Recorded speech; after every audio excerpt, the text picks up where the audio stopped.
Hello mga palangga!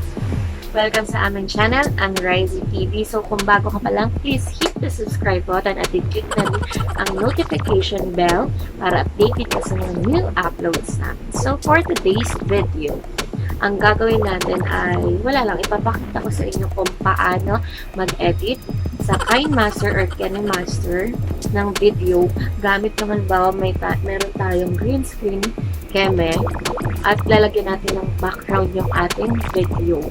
Titingnan natin kung magagawa natin yun. So, syempre, magagawa natin yun. Itinuturo ko kasi. Ito ay quick tutorial lang. Mabilisan lang kung paano siya ginagawa. Hindi na yung maraming vlog, kung ano-ano mga sinasabi. So, mag-lipstick talaga ako for this intro chart. So, na-try ko din na itong mismo video ko ay lalagyan ko pa siya ng background para bongga lang.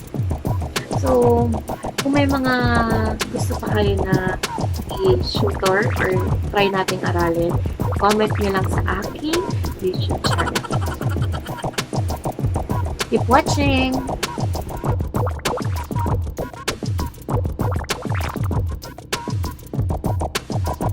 Okay, ngayon ay tuturuan ko kayo kung paano mag-edit ng video na lalagyan natin siya ng background sa pamamagitan ng green screen na tinatawag. So, pupunta tayo sa KineMaster or KineMaster.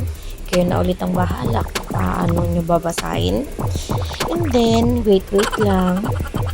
Continue.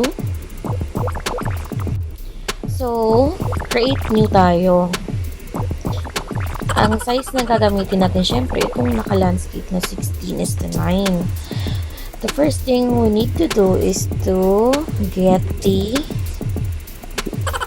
video na background na gusto natin. So, ito, dinownload ko siya. For example, itong classroom na may ano po. And then, back tayo. Check na natin yan.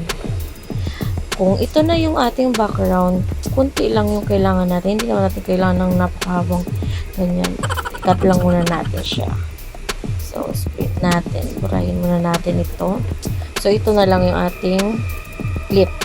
So, ngayon, ang gagawin natin ay so na. Ang dami ko ng so. Okay. Ang gagawin na natin, magle-layer tayo. Pindutin natin yung layer at punta tayo sa media. Hahanapin natin ngayon yung video na ni-record natin without yung ating background.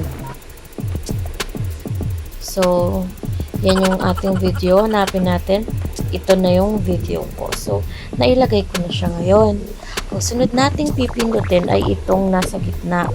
Yan yung split screen. Diba nakalagay yung off? Ang gagawin natin, pipindutin natin itong full dito, yung pinaka-white dyan.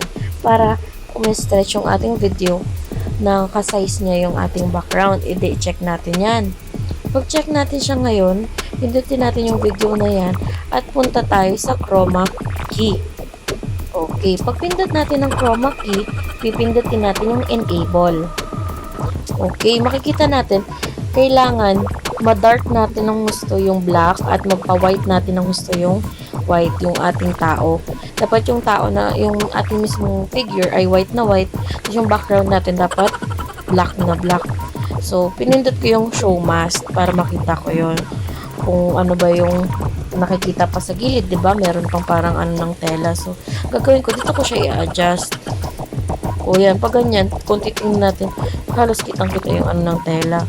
So, adjust natin siya. Yan, black na black. O yan naman, white na. So, caring na, kumbaga yung buong figure natin, kitang-kita na. Okay. So, fit na siya.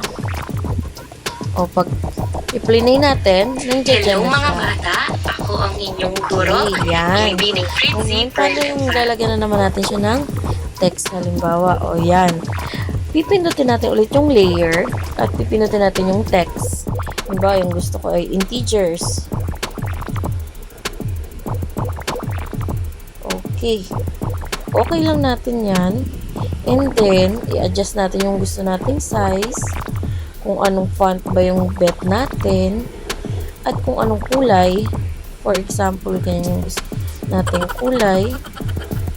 Ay, Okay, ganyan. Halimbawa, yan ang gusto nating kulay.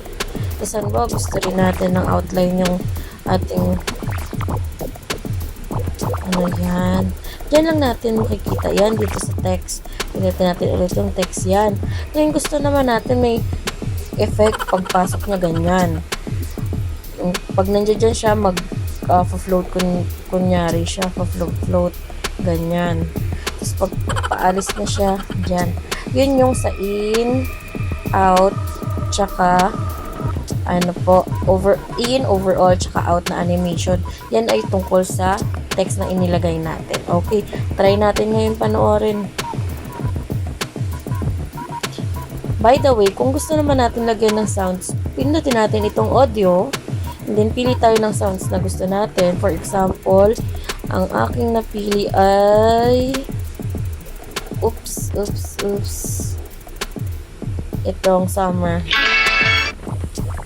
Yan, check lang natin. Hinaan lang natin dito sa volume niya. Okay. Try natin.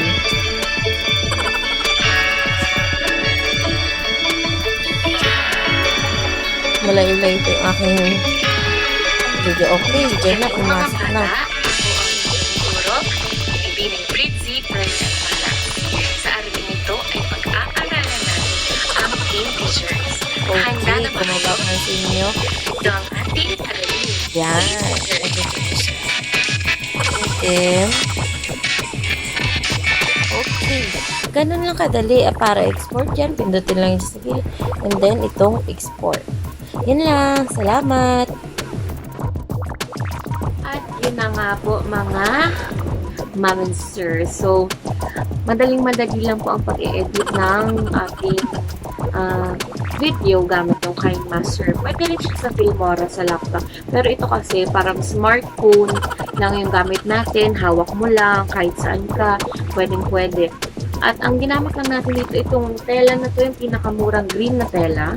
And then, yung galing sa Shopee na ring light para yung lighting natin bongga rin. Yun lang. Kayang-kaya po. Ginawa ko tong video na to para kasi may mga teachers ako na gustong matuto. Oh, madali yan naman din siya. Madami naman sa YouTube. Pero wala lang. Bet ko lang. Kasi yung pag-own words ni teacher, kapwa teacher ang nagturo without any pakeme-keme. Madali lang tapos matutunan ka agad. Hindi yung ganito, ganyan. Ang dami pang mga binabanggit na kung tutuusin, hindi na rin naman kailangan. So, again, don't forget to subscribe to my channel. And kung may mga gusto po kayong matutunan, try natin aralin together. So, comment lang po kayo. And please, like and share the video po. Thank you. Again, Risey TV.